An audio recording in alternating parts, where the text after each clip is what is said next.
누가복음 8장 3절, 누가복음 8장 3절 말씀입니다.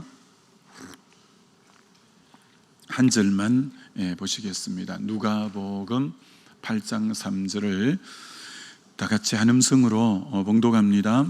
또 헤롯의 청지기 구사의 아내 요한나와 또 수산나와 다른 여러 여자가 함께 있어요 소유로 저희들을 섬기더라. 아멘. 자기들의 소유로 그들을 섬기더라 라는 제목으로 말씀을 증거하고자 합니다. 어제 이어서 이 섬김이 얼마나 참 중요한 것인가를 같이 나누고자 합니다. 어제 말미에 아브라함에 대해서 우리가 잠시 나누었던 것처럼 참 아브라함이 지나가는 나그네를 주님이 마음 주셔서 집으로 강권해서 그들을 섬기되, 어제 섬길 때 어떤 단어가 많이 나왔냐면은 급히 장막으로 달려가서 속히 고운 가루로 또 가축되어 있는 곳으로 달려가서 급히 요리한지라. 이 급히 속히 달려가서, 그래서 얼마나 이 섬김을 적극적으로 그렇게 했는가라는 거고, 이게 섬김에 대한 내용도 고운 가루 세서 할 수만 있다면 고운 가루로, 그리고 송아지도 잡을 때 기름지고 좋은 송아지로, 할 수만 있다면 기름진 것으로 좋은 것으로, 이게 할 수만 재상으로 극상품으로 하여튼 하려고 하는 이 자세를 보게 되어지죠. 마치 우리가 그 앞에 본문에 나왔던 것처럼 바리새인 시몬이 예수님을 초청해 놓고는 발 씻을 물도 주지 않고 입도 맞추지 않고 감람류도 붓지 않은 무성의한 그런 부분에 비하여 오늘 이 아브라함은 할 수 있다면 기름지고 좋은 것으로 고운 가루로 속히 급히 달려가서 참 이런 자세로 섬겼을 때 그 집에 오매불망소원인 그 자녀를 25년 만에 그렇게 기도했는데, 기도의 성취 완성이 섬김으로 이루어진 거예요. 섬김으로. 명년 이맘때 이 집에 아들이 있을 거다 해서 섬길 때 그 모든 그동안의 기도가 완성되어지는 참 그런 은혜를 덧입는 것을 보았죠. 자, 오늘은 몇몇 분들을 섬김을 또 통해서 우리가 섬김이 얼마나 귀중한가, 리브가 창세기 24장의 리브가에 대해서 나누어 보려고 합니다. 아브라함이 이제 아들 이삭의 며느리감, 이삭이 나이가 40이 아주 좀 늦은 나이인데, 며느리감을 자기가 사는 이 가나안 땅은 다 이방 여인들이 많으니까 고향 땅인 밧담 아람으로, 며느리 구하는 것은 사실은 굉장히 중요한 일이라서 시아버지 될 본인이 갈 만한데 본인이 안 가는 거예요. 그렇다고 당사자인 그럼 이삭이 갈 만한데 이삭도 안 보내는 거예요. 그래 누굴 보냈냐면 집에 경건한 나이 많은 늙은 종이 있는데 그 종에게 가서 며느리감을 구해 오게 하는 거예요. 이 종이 경건하다고 성경에 말씀하고 있어요. 그래서 이 종이 드디어 먼 길 낙타 10피를 거느리고 그 밧단 아람 먼 길을 도착해서 하나님께 기도를 해요. 기도를 이렇게 하는 거예요. 하나님, 저기 우물가에 많은 처자들이 물을 길러러 나오는데, 하나님 저 처자들 중에 내가 물 좀 달라 할 때 물을 기꺼이 주고, 내가 말하지 않았는데도 이 낙타 10필에게까지 물을 주는 그 처녀라면 하나님이 예비해 주신 자인 줄 믿겠습니다. 이렇게 기도를 했어요. 아주 경건한 종이. 그래서 드디어 물 길러러 나오는 리브가라고 이제 자매가 물을 기를 때 나에게 물 좀 주시오. 이렇게 한 거예요. 자, 그때 리브가가 어떻게 반응을 보이는지 성경을 제가 읽어볼 테니까 듣기만 해보셔요. 창세기 24장 18절로 20절에 그가 이르되 내 주여 마시소서. 자, 내 주여 마시소서. 급히 그 물동이를 손에 내려 마시게 하고, 못마땅해서 막 줄까 말까 이렇게 망설이는 게 아니라 급히 내 주여 마시소서 하고 급히 물바가지를 이렇게 해서 마시소서. 그리고는 마시게 하기를 다하고 이르되 당신의 낙타를 위해서도 물을 길러 그것들도 배불리 마시게 하리이다. 여러분, 낙타 10필이면 물을 되게 많이 먹는데 그것도 물을 조금씩 주는 게 아니라 배불리 내가 마시게 하겠다. 배불리 마시게 하겠다고 이렇게 말하는 거예요. 배불리 마시게 하겠다. 그러면서 또 이런 단어가 나옵니다. 급히 물동이에 물을 구유에 붓고 다시 기르르고 우물로 달려가서, 이게 뭐 나선형으로 되어서 빙빙빙 해서 저 밑으로 내려가는데 그 물 이 길러오기가 정말 힘든데 다시 길러오고 그것도 달려가서 급히 이러는 거예요. 이게 참 리브가의 섬김도 급히라는 말이 2번, 달려가서라는 말이 1번, 배부르게 마시게 하겠다 하면서 얼마나 섬기되 그저고만 적절하게 섬기고 마는 게 아니에요. 정말 전심을 다해서 그리고 최선으로 이렇게 섬기는 리브가가 됩니다. 그가 무엇을 바라고 섬긴 게 전이 아니잖아요. 아까 아브라함이 뭘 바라고 섬긴 게 아닌데 그의 소원인 아들을 얻게 된데, 이 여인도 뭔 걸 바라고 섬긴 게 아닌데 믿음의 조상이 되고 믿음의 명문가의 며느리가 되고 참 그런 엄청난 역사가 일어나게 됐죠. 급히 섬기고 달려가서 섬기고 배부르게 마시게 하고, 그게 참 섬김 하나하나가 얼마나 마음을 쏟아서 참 그렇게 하는가를 볼 때 너무너무 귀한 섬김들이다, 이렇게 말할 수 있는 거죠. 세 번째 우리가 생각해 볼 섬김의 인물은 아비가일이 떠올랐는데, 사무엘상 25장에 나오는 아비가일 사건은 다윗이 사울 왕을 피해서 이 군사 400명, 자기를 따르는 400명하고 이 나발이라는 사람의 큰 목장 곁에 피하여 숨어 있는데, 그러니까 이 다윗과 400명이 진치고 있으니까 강도 때도 도적 때도 전혀 오지 않아서 참 이 나발의 농장에 어떤 손실도 없이 참 많이 울타리가 되어 주었죠. 그래서 이제 먹을 것이 없으니까 가서 아주 예의를 갖추고 참 좀 달라고 했더니 나발은 아주 강박한 사람이고 술을 많이 즐기는 사람이고 그 다윗에 대해서 아주 비하하는 거예요. 요새 주인집에서 도망쳐 나온 종들이 많다는데 하면서 막 너무너무 무례한 표현을 해서 다윗이 그것을 듣고는 정말 너무 불쾌해서 400명의 칼을 차게 하고 그를 공격해서 다 썰어버리려고 했잖아요. 그런데 그 피비린내 나는 살육이 있기 전에 그 안에 아비가일, 나발은 그렇게 술꾼이고 난폭한 사람인데 반하여 그 부인 아비가일이 너무너무 지혜롭고 현명한 여인이에요. 그 여인이 듣고 성경이 이렇게 표현을 하고 있습니다.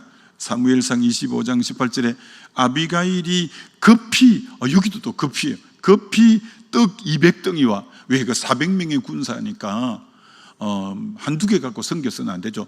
떡 200덩이와 포도주 2가죽 부대를 잡아서 요리 한 5마리 양과 볶음곡식 5서와 금포도 100송이, 무화과 뭉치 200개를 싣고 다윗의 그 지금 열이 받쳐서 오는 그 앞에 무릎을 다 꿇고 그렇게 섬기면서 앞으로 당신은 왕이 될 분 아니냐.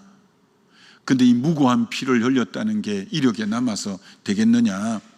그러면서 지혜로운 말을 하면서 그 마음을 진정을 시키고 지극정성을 다해 섬김으로 다윗이 감동을 받는 거예요. 오늘 내가 이 피 흘리는 것을 너가 막았도다 하면서 결국 하나님이 쳐서 나발은 죽였고 아비가일은 다윗의 아내 왕후가 되어지는, 그걸 바라고 섬긴 건 전혀 아니지만 참 지극정성으로 급히 온 마음을 쏟아서 그렇게 섬기는 것이 집안의 살육을 면하게 하는 그 지혜가 있었고, 또 그가 왕후가 되는 그런 이제 길들이 열리게 된 것이 섬김이라는 매개를 통해서 이게 되어졌다는 거예요.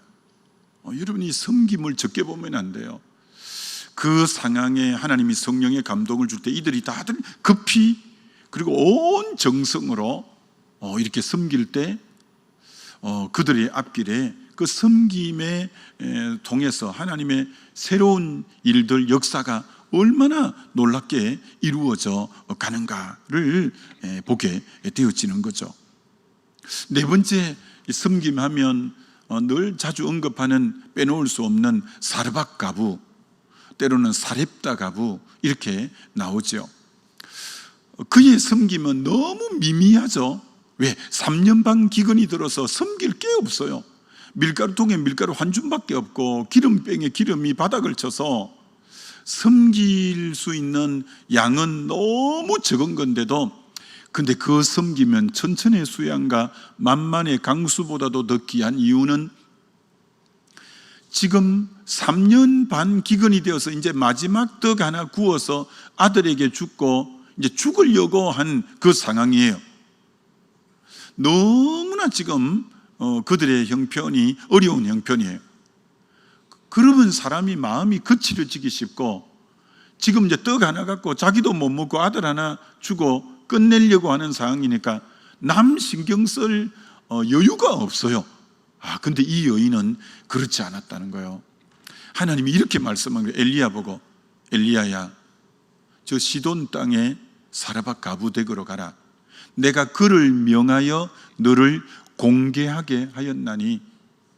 그런 상황에 본토 이스라엘 사람도 하나님의 음성에 귀를 기울이지 않고 아합 시대 우상으로 다 물들었는데, 어떻게 이방 여인인데도 하나님의 음성을 듣고, 그리고 자기 아들에게도 그 정에 끌려서 떡을 주지 않고, 환경에 의해서 자기가 마음이 지배받지 않고, 그 가운데 하나님의 음성에 귀 기울이고 하나님의 음성을 따라 반응하는 이 여인, 하나님이 섬긴 양은 밀가루 이제 한 줌밖에 없었기 때문에 물량적으로 물리적으로 보면 너무나 미미한 거지만, 근데 성령을 쫓아 섬겼기 때문에 그건 정말 천천의 정말 수양과 만만의 강수보다도 더 값진 섬김이었죠.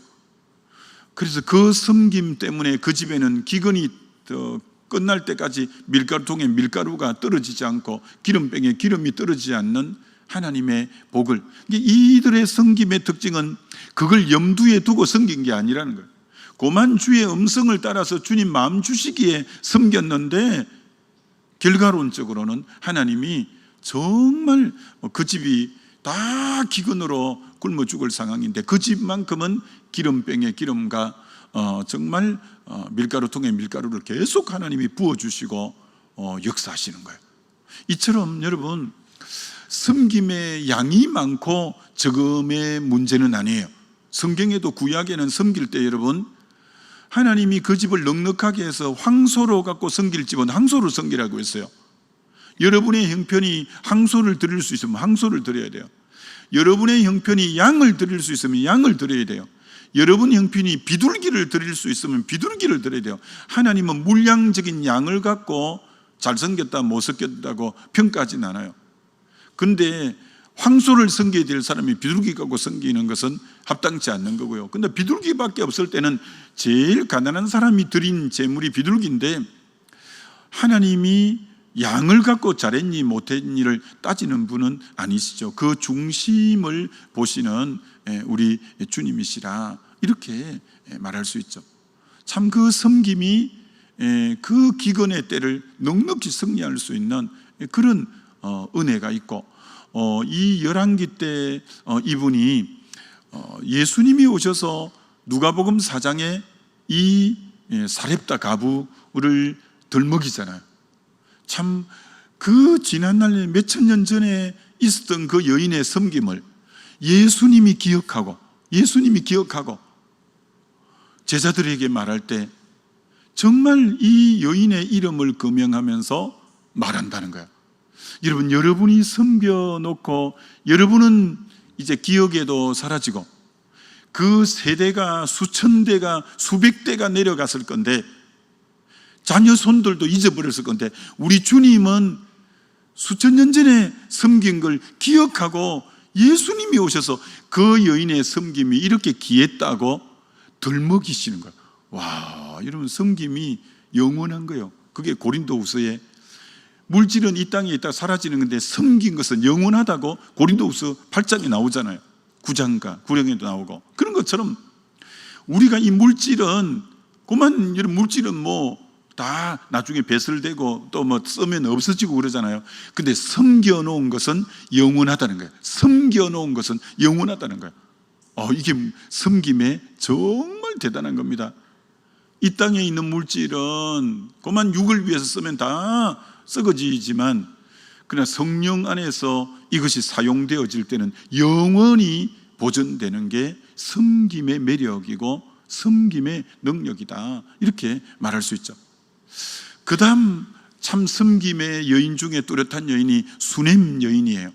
방금 엘리야를 사르밧 가부가 섬겼다면 엘리사를 수넴 여인이 섬겼잖아요. 엘리사는 순회 전도자예요. 이 지역에서 복음 전하고 이 지역에 복음 전하고. 그런데 그 마을에 갈 때마다 수넴 여인이 강건해서 음식을 권했다고 했어요. 강건은 간절히 권한다는 뜻이 간건이에요. 정말 엘리사 선지자님, 저희 집에서 꼭 식사를 하시고 그 다음 또 다음 전도지로 가십시오. 늘 강건했어요. 근데 처음에는 강건해서 식사만 섬겼는데 성령이 감동을 주는 거예요. 자, 이 집에는 본 게 부인이 영적인 가장과 같은 역할을 하는데 그 다음 어떤 감동을 주었냐면 그것을 남편에게 의논하는 거예요. 그게 지혜롭죠. 맞습니다. 가정의 가장은 남편이니까 아내가 성령의 감동을 받아도 의논은 남편하고 하는 게 지혜롭습니다. 그래서 남편에게, 여보, 우리가 하나님의 종이 언제나 우리 지역에서 이 복음 전하고 또 다른 마을로 가는데 그분을 위해서 다락 위에, 담장 위에 작은 방을 하나, 게스트하우스를 마련해 드리는 게 어떨까요? 남편이 좋다는 거예요.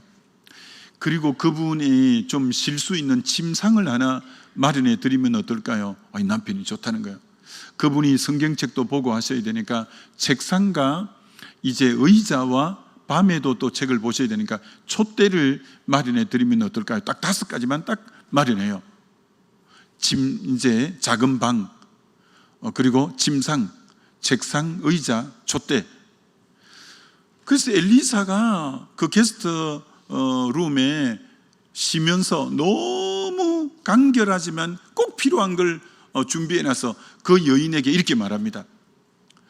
생각이 주밀하도다. 섬김의 생각이 너무 주밀합니다. 그걸 개정개혁에는 어떻게 번역했느냐? 너무 세심한 배려를 해주셨습니다. 생각이 주밀하다는 것을 개정개혁의 번역에는 세심한 배려라고 해요. 여러분, 섬길 때 대충 섬겨버리는 게 아니에요. 생각이 주밀해가지고 세심하게 배려하면서 섬겼다는 거예요. 엘리사가 그게 마음에 확 와닿는 거예요. 너무 마음씀이 귀하구나라는 게 딱 느껴진 거예요. 너무 마음을 대충 쓴 게 아니구나. 참 마음씀이 귀하구나. 그래서 하나님의 종인 엘리사가 우리만 이렇게 섬김 받아서 되겠냐. 그 같이 간 사환에게 이 집에 필요한 게 뭔지 좀 알아봐라. 필요한 걸 알아보니까 이 집에 자식이 없는 거예요. 자식이.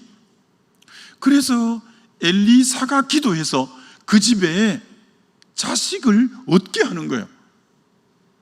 그 여인이 자식 얻으려고 방금 그렇게 생각이 주밀하게 섬긴 건 아니었어요. 자기 마음에 성령의 감동이 와서 그렇게 세심한 배려로 섬겼는데 하나님은 그 집에 오매불망소원인 자녀를 선물로 주신 거예요. 여러분, 섬김은 대단한 겁니다. 섬김은 대단한 겁니다. 여러분이 성령이 마음 주실 때 딱 때에 맞게 때에 맞는 섬김은 아로 새긴 언쟁반의 금사가 같다고 했는데, 딱 맞게 섬길 때는 하나님도 감동하고 그 섬김 받는 사람도 감동해서 하늘의 복이, 그거 섬김은 엘리사에게 했는데 복은 하나님이 그 집의 대문을 열고 그 집에 자녀를 주신 거잖아요. 참 이게 너무 놀라운 거죠. 난 사람을 섬겼는데 복이 하나님으로부터 오는 거예요. 이게 섬김이 얼마나 귀한 참 메리트가 있는 건가라는 생각도 해보게 되죠. 또 섬김하면 늘 제 마음을 잡고 있는 것은 바르실레 할아버지입니다. 바르실레라고 성경에도 나오고 바실레라고도 나오는데 몇 번 이름이 나옵니다. 이분은 부자라고 성경에 큰 부자라고 말하고 있고, 그리고 나이가 80이라고 말하고 있습니다. 이분은 뭘 섬겼냐면, 압살롬이 구테타를 일으켰을 때 이 다윗과 그 군인들 보호하는 군인들과 신하들 몇 명이 허겁지겁 아무것도 구테타니까 챙겨갈 겨를이 없이 피난길에 접어들었어요. 근데 백성들이 냉정한 거예요. 이 피난 가는 이 왕이 너무나 귀한 왕인데도 안 돌보려고 하는 거예요. 왜? 이미 구테타가 거의 성공에 되어서 압살롬이 왕궁을 장악했어요. 후환이 두려운 거예요. 저 지금 폐위될 왕을 섬겼다가 후환이 두려울까 해서 마음에 있었을 건데 안 섬기고 있는 거예요. 근데 누가 섬기냐? 80이 된 내가 살면 얼마나 더 사냐 하면서 이 다윗을 섬기는데, 어떻게 섬겼다고 성경이 말하느냐 하면은 여러분 이렇게 섬겼다고 합니다. 침상가, 왕이 주무실 급히 나오는데 어디 처소가 적당한 것도 없으니까 왕의 침상을, 그리고 왕이 세수도 하고 대야를, 질그릇을, 밀과 보리와 밀가루와 볶은 곡식과 콩과 팥과 볶은 녹두, 꿀, 버터, 양, 치즈를 가져다가 다윗과 그와 함께한 백성에게 먹게 하였으니, 그 다음 말이 중요합니다. 이는 그들 생각에, 이 바실레 생각에 이 백성들이 들에서 얼마나 시장하고 피곤하고 목마르겠다 함이더라. 이런 긍휼의 마음이 바실레에게 있은 거예요. 저들이 갑자기 왕과 저 신하와 저 경호하는 군인들이 급하게 와서 그들이 지금 얼마나 시장하겠냐, 얼마나 피곤하겠냐, 얼마나 목마르겠냐. 그래서 그 들판에 아무것도 없으니까 침상, 대야, 볶은 곡식하고 이런 걸 막 가져와서 그렇게 섬겼다고 하는 거예요. 이게 참, 이 부자는, 하나님이 내게 부자가 되게 하신 것은 진짜 이때를 위함이 아닌가 하고, 이때 물질을 흘러보내야 되겠다는 감동이 와서 섬기게 된 거예요. 그런데 뭘 바라고 섬긴 게 아니에요. 자칫하면 후환이 두려울지도 모르는 상황인데 섬긴 거예요. 근데 구테타가 실패한 거예요. 그리고 왕이 다시 복귀하게 된 거예요. 왕이 피난길에서 복귀하면서 바르실레 할아버지 집을 들립니다. 아무리 복귀가 급해도. 그러면서 왕이 이렇게 자기를 어려울 때 섬겨준 바르실레 할아버지에게 이렇게 말합니다. 왕이 바르실레에게 이르되 너는 나와 함께 건너가자. 예루살렘에서 내가 너를 공개하리라. 내가 왕이 어려울 때 공개하고 섬겼더니 왕이 뭐라고 하냐면은 왕궁에 같이 가십시다. 이제 왕인 제가 정말 바르실레 할아버지 제가 섬겨드리겠습니다. 당신이 나를 공개했으므로 내가 당신을 공개하겠습니다. 가십시다. 근데 이 바르실레 할아버지가 노라고 해요. 제가 지금 나이가 80인데 왕궁에 사내 진미를 내어준들 내가 맛이나 구별할 줄 알겠습니까? 노래하는 가무들이 풍악을 울리고 해도 제 귀가 지금 잘 들리지도 않는데 그거 뭐 즐길 겨를이 있겠습니까? 괜찮습니다. 저는 안 갑니다. 왕이시여 올라가십시오. 빨리 항궁하셔야죠. 안 간다는 거예요. 다윗이 어려울 때 도와준 분이라서 이분은 잊을 수가 없는데 안 간다는 거예요. 다윗이 너무 안타까운 거야. 못 가신다 하니까 연세가 많이 들어서. 그때 하나님이 섬광처럼 떠오르는 생각이 그럼 아들이 있지 않소. 아들이 있지 않냐니까 아들이 있은 거예요. 그 아들 이름이 김씨예요. 김함이에요. 김함. 아들 이름이 김씨인데 김함을 왕궁으로 데리고 가서 높은 고관 대작이 되게 해요. 높은 간직을 수여해요. 아니 아들의 출세길 내가 열어주려고 섬긴 거 아니거든요. 그만 주님이 내게 주셔서 마음 주셔서 지극정성을 다해서 섬겨드린 것밖에 없는데 그 섬김이 아들의 출세길이 열리게 되었고 아들이 높은 관직을 얻게 되는 그런 이제 길이 열려졌어요. 여러분 섬김이라는 것은 여러분이 다 오매불망 자식들 잘 되게 하려고 이 새벽에도 지금 기도하는 기도 제목 중에 하나가 1순위가 자식이잖아요. 자식. 여러분 자식이 잘 되게 하는 거 여러분이 성령이 마음 주셔서 마음껏 섬긴 것밖에 없는데 그 섬김이 통로가 되어서 그게 자식에게로 흘러갈 줄 어떻게 알았겠어요? 그러기에 여러분이 성령에 민감한 게 굉장히 중요한 겁니다. 성령에 민감한 게 성령에 민감해서 귀하게 섬기면 하나님께서 그게 참 여러 가지 다양한 모습으로 하나님의 복의 그 통로가 되어지는 게 이 섬김이라는 너무 귀한 거예요. 한 분만 더 말씀드리면 다윗인데 다윗이 아직 왕이 되기 전에 시글락이라는 곳에서 600명의 자기를 따르는 사람들과 함께 있을 때 잠시 600명하고 바깥에 갔다 왔는데 아말렉이 쳐들어와서 집을 다 불태워버렸고 그리고 재물을 다 가지고 가고 아내들과 자식들을 다 포로로 잡아가 버린 거예요. 와보니까 완전히 아수라장이 된 거예요. 온데 불길이 치솟지. 그들이 가족들이 다 빼앗겼지. 울 기력이 없을 정도로 울었다고 해요. 다윗은 위기 때 어떻게 위기 처리를 잘하는가 보면 그분의 지도력을 알 수가 있는데 이 다윗은 위기 상황에서 전부 감정에 빠져서 울고 있을 때 하나님께 기도하는 거예요. 하나님 어떻게 하면 됩니까? 어떻게 하면 됩니까? 하나님이 뒤쫓아가라는 거예요.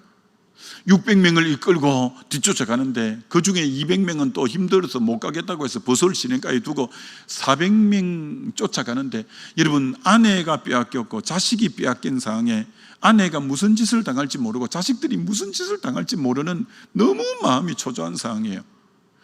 그런데 가는데 지금 말을 최대한 빨리 독촉해서 지금 손살까지 쫓아가는데 들판에 병든 병사 한 명이 쓰러져 있는 거예요. 아니 내 아내와 내 자식들이 어떤 일을 당할지 모르는데 그 병든 병사 한 명이 쓰러져 있는 게 눈에 들어오겠어요? 근데 다윗의 위대함이 바로 이거라는 거예요. 자기 갈 길이 지금 너무 급한데 병든 병사가 쓰러져 헐떡거리고 있는 걸 보면서 스탑 하더니 다 멈추는 거예요.